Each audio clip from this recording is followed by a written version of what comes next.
Hi, this is Sweet June. I'm coming back at you with another video. If you're new to my channel, go ahead and hit that subscribe button. I would appreciate it. Would like to get up to 1,000 subscribers. It will be nice to be able to monetize my videos at that point. So I need you guys to go ahead and help me out and hit the subscribe button. Um, I want to talk about um, the employee um, shortage, the worker shortage, um, labor. I think they call it the labor shortage that we're having right now here in the United States. It's not just here in Michigan, but it's all over the United States. We're experiencing a labor shortage. I know I went to a couple months ago, it was 2 or 3 months ago. I went to a Sonic restaurant, and I if you guys ever been to Sonic, it's how it's set up is you park and you order, and they have menus up there, and you order, and then they bring the food to your car. That's how I have it set up. Well, I guess I was having a blind moment, and they had a sign on the menu. I I read the sign, but I guess I was having a blind moment, and I just kind of sat there, and I pushed the button. Nobody answered. So a guy came outside, and I asked him. I said, "Well," then it finally dawned on me. I said, "Oh," I really marinated on what the sign said, and it said that the um the car the car hop or whatever they call that is closed. That you need to go to through the drive-through. So the guy came outside, and I said, "Well, how come you guys aren't bringing the stuff to the car?" And he's like, "Well, we don't have any workers." He said nobody wants to come to work. So he said nobody wants to come to work, or nobody wants to work, or whatever he said. We don't have enough workers, so you have to go through the drive-through. I was like, wow. So I had to go through the drive-through and order my food, and then and on the other side they had a place where you can park and eat. Because I was over there, the other city, and taking care of some business, and going to some doctor's appointments. So I just parked my car and in a space. And I was kind of shocked. I'm like, wow, really? It's really, it was really interesting. So this is happening all over the United States. I've seen signs up everywhere. They've had signs up everywhere. Even McDonald's here in Michigan. I don't know in some of the other cities, but McDonald's here in Michigan, where I live, they're paying over $13 an hour now. McDonald's is paying over $13 an hour. I'm like, hmm. So that's that's decent. Um, and McDonald's ain't never paid that kind of money. Fast food restaurants was probably the lowest paying on the scale of all the jobs. So you know, I think they get paid more than child care workers. So it's pretty bad when McDonald's is increasing the wages. It's getting bad, and a lot of employees are offering sign-on bonuses. I noticed that a lot of employers are offering sign-on bonuses and things like that. $500 sign-on bonuses for people to come on and start working. It's really a workers market right now.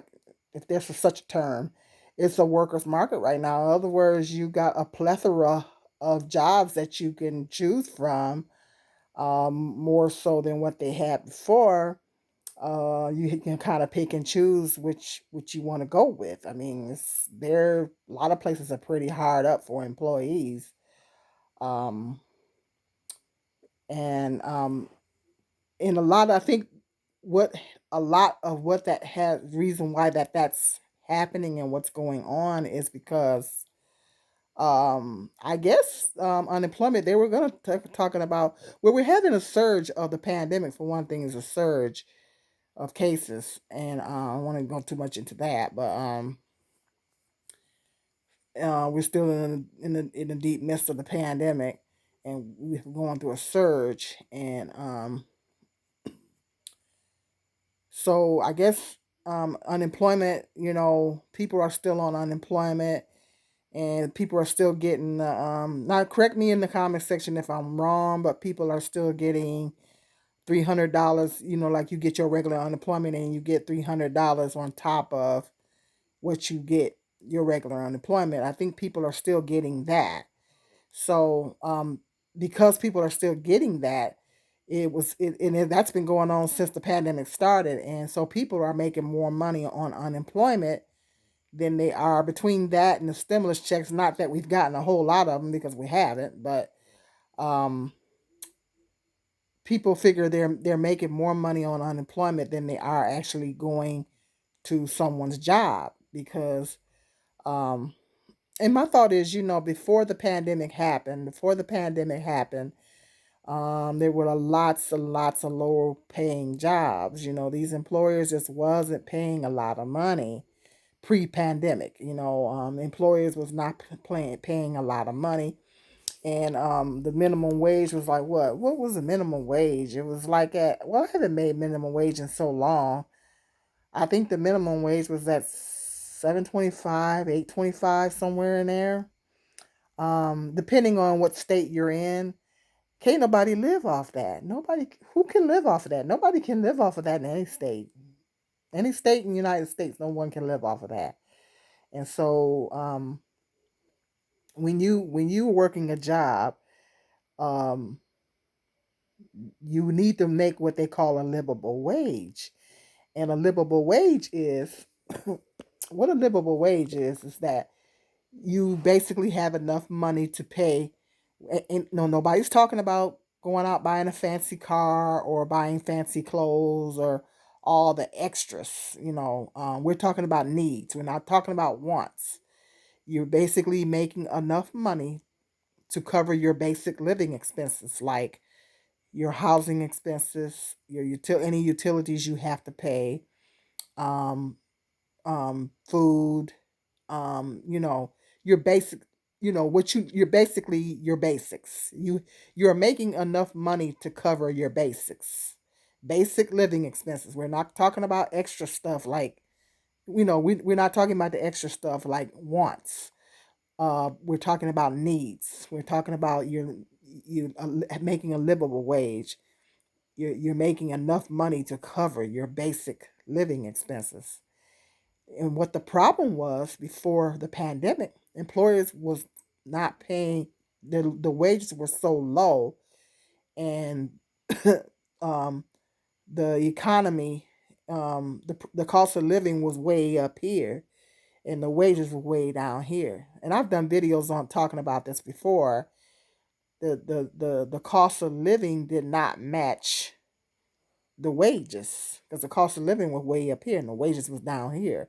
So the cost of living didn't match the wages, and a lot of these employers across the board were paying very low wages, and in living expenses, what it costs for a one bedroom apartment, two bedroom apartment, particularly if you have a family. People wasn't even making enough to meet their basic living expenses. The wages were so low, people was not making enough to meet their basic expenses, like rent, utilities, or food and things like that, without, particularly if you have a family, without asking the government for some type of extra assistance, like food stamps or something like that. So it was a struggle for everyone, including myself, I would say over the past, anywhere from the past 10 to 20 years. It's been like that. And it's pretty much predominantly a lot of fields across the board. A lot of, because I've worked in the past. I've worked so many different jobs, and all the jobs that I've worked were very low paying jobs. And um and I always had a hard time with making, paying bills, and just the basics. We're talking the basics. We're not talking about no extras. We're talking about basics. Now, we're not talking about, and then, if you have a car, you have to pay car insurance and put gas in the car. If you have a commute, depending on how long that commute is from your home to your job, you have to pay gas money, to put gas into the car. And so work related expenses like putting gas in the car to drive back to and from work and things like that. And so those things have to be taken into account as well. And people just wasn't, and then when you factor in the cost of food prices was sky high, and gas, was kind of high. When you factor all those factors in pre-pandemic, when you factor all those things in, it made for a pretty hard living for a lot of people, including myself. On my last job that I had before I took my disability, I took off for my disability. I was making about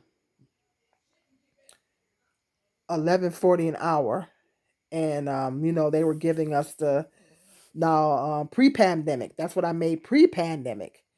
And I was still struggling on that. I was still struggling on that. I was doing okay, but it still wasn't quite enough. You know, when you factor in buying food and all that kind of stuff, and then when the pandemic hit, that my particular employer started paying us COVID pay, and of course, not all employers did that, but my particular employer did it. And so then I started was making a little bit more money with the COVID pay. But before pre-pandemic, I was only making clocking in at 11.40 an hour. So and of course before then I've had some lower paying jobs, and so just it was difficult for over the past 10, 20 years. Is was like that. And so what happened was when the pandemic hit, um, they, unemployment. A lot of people lost their jobs and things like that and had to go on unemployment. And unemployment was at first, when the pandemic first happened, unemployment was giving people like an extra $600 on top of their unemployment money. And both of my sons were benefiting from that. And we talking about a sister was. I'm like, what? And so people was bringing home a lot of money. And so people felt like, well, I'm taking a risk going to work because it's a pandemic. And so they figured, in a lot of states have the guidelines of where you have to report to them that you're looking for work. They took that mandate out where you had to look for work for months. They took that mandate out, and they gave people extra $600, and then they cut it down to 300. And so people was figuring, they were making more money on unemployment. And I think it's like, correct me in the comment section if I'm wrong, but I think a lot of states are still doing that. They're still doing the extra 300 over your regular employment. Like, correct me if I'm wrong in the comment section because I'm not 100% sure. And so a lot of people are figuring, well, it don't make no sense for me to go punching on time clock, and on top of that, putting myself at risk for catching the virus when I can just stay here at home and go ahead and collect my unemployment check. And so because of that happening, there was a big employee shortage, and people kind of felt like, if I go to work, and particularly in healthcare, working in healthcare, it's like, you are at risk of catching the virus. I was on pins and needles when that thing first happened. You know, I was on pins and needles, and so it was even riskier for it's risky for everyone across the board, no matter what field you're in, but more risky probably in healthcare, um, service workers and things like that. So people just felt like, I don't want to go to work and take the chance of getting the virus and things like that. And essential workers didn't was feeling unappreciated because they felt like they wasn't getting, because not all employers pay COVID pay. Not all employers pay COVID pay. My employer paid it. Some other employers paid it, but not all employers across the board um, paid COVID pay. So not everybody was getting it. So a lot of people was complaining, you giving out these people on unemployment all this money. What about us essential workers that still have to work? Why come we're not getting extra money? And we haven't really gotten much stimulus money, and so people were pretty frustrated. Essential workers was feeling like unappreciated, like they wasn't being appreciated and things like that for the sacrifices that they were making. And you know, you figure you put your life on the line every time you clock in, pretty much. You're risking your life, and people was feeling like they wasn't being appreciated for making those sacrifices. And but now I think it's kind of a bad thing. It's kind of a bad thing for the employers, but for the actual workers, it's a good thing because you can pick and choose. You in other words, you have options. People have options. They have options. It's like when they go on one job, you don't have to put up with nothing. You ain't got to put up with no stuff. If the employer want to put you through some changes, okay, well you ain't got to put up with that. You can quit that job and go on and get another one. So because there is an abundance of jobs, you have more jobs to choose from now. So you don't have to put up with certain things. Employees don't have to put up with certain things, because sometimes employers feel like uh they can take you through stuff and you gonna stay because you need the job. But now employees and workers have more options now because we have this employee shortage, this labor shortage as they call it. People have more options. So I think it's a good thing in a sense because you have more options. You don't have to put up with no crap. You don't have to take no crap off of anybody on a particular job. You can just leave that job and go to another one. And so it makes it good because people have to earn a living. You have to work. If you have to work and you have to earn a living, who wants to go to work and be enduring all kind of stress and stuff like that? You know what I mean? So it's bad for the employers, but it's good for the employees. And another benefit that comes from the labor shortage is that like I said, a lot of these employers are up in the ante, and a lot of them are increasing the wages. And know that, and they know they weren't paying no money, no people, no money before. They knew that, but now they feel like they're being backed into a corner, and they feel like they're being forced to um increase those wages so they can and it's like an incentive to get people offering sign-on bonuses to get people to come and work at their workplace. So that's a good thing. That's a benefit to workers out there. It's like you get a sign-on bonus and you can make extra money that you wasn't able to make pre-pandemic. So it's more of a benefit to the employees, the workers in the workforce than it is to the employer. Employer might be taking more of a loss because they have to offer more money and stuff like that. So, but at the same time, employees can, like I say, they have more options and they have more choices than what they had before. So it's a good thing. It's a good thing for workers. I'm team on the worker side. I'm team work on the worker side because I was a worker and probably will be a worker again. So yeah, I'm glad that it's set up like that now because they know that what they was paying when they was paying before, they know that wasn't a whole lot of money. And they know that people couldn't live off that, but they didn't care, you know.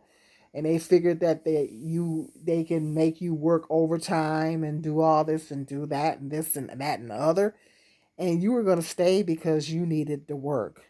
And now people are in a position saying, "Hey, I don't want to put up with this. I don't want to put up with working all these extra hours. I don't want to put up with whatever it is that you're dishing out. I'm going to just go ahead and quit here and go somewhere else and where I'm going to be better appreciated and treated better, and I don't have to um, wear myself out. You know what I mean? So there's more options. So I think, in a sense, that's a good thing that's coming out of all this. But hit me out in the comment section. Let me know what you think about. Have you benefit from this uh, labor shortage that they're having now? Um, have you benefit in some way? Let me know if you benefit in some way from that. What are your thoughts on it? Do you think that people should get off of unemployment? And a lot of people feel like, well, people need to get off their butt and get off of unemployment, stop taking handouts, and go back to work. And so, let me know in the comment section what you think. You think people have you worked throughout this whole pandemic? Have you let me know about that too. Let me know if you've worked throughout this whole pandemic. You never stopped. Let me know what your thoughts are. Let me know how you feel about the labor shortage that's going on. Let me know if you feel like the people that are on unemployment need to go on and get up off their butts and go back to work. I don't blame them. I don't blame them because if you can make more money sitting at home, and when you do go to work, you're at risk of catching the virus. I mean, we're just in a hard situation right now. So either way, let me know what your thoughts are on it. Go ahead and hit that subscribe button, that like button, and that share button. And until the next video, go ahead and go on rumble.com. I got a couple of videos over there. I'm probably going to be posting sometime this week. I'm going to be posting another video over there talking about you know what. Stuff that I can't discuss here on YouTube. So make sure that you go ahead. I have a channel on there under Sweet June on rumble.com, trying to keep everybody informed and everything. So go over there and check me out and subscribe to me over there. So hit that subscribe, like, and share. And until the next video, peace and love. This is Sweet June.